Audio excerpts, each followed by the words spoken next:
When we talk about the heart of this problem and the face of this problem, it is a woman farmer living on marginal land with poor access to water, at a road where the market often does not reach, where her husband may have migrated to the local town, and her ability to feed her child depends on the cycle of the seasons.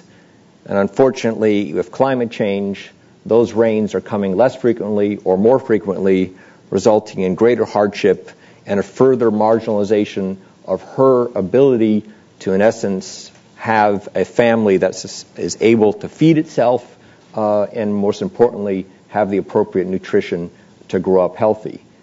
That person, that family, is at the heart of the world food crisis we're facing. In many ways, that person has existed for millennia. And I think what's happened most recently with the onset of this crisis was a number of things that, to some extent, spurred nations to act. The first was perhaps a sense that we actually have the ingredients to really make a substantive difference in the lives of this woman farmer. Another shift is perhaps the fact that now that since the majority of the world's poor live in urban areas, urban hunger is a reality. That translates into riots, that translates into insecurity, it translates into governments being concerned about what is happening to their people.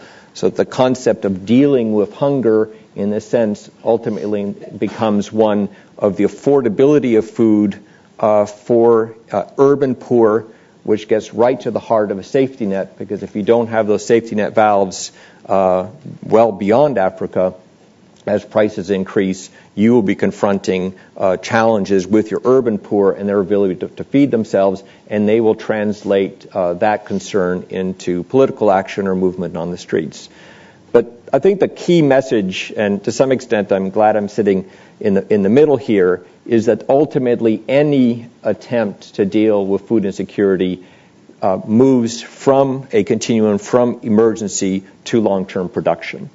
And our challenge as a world is we need to be doing all of them roughly at the same time.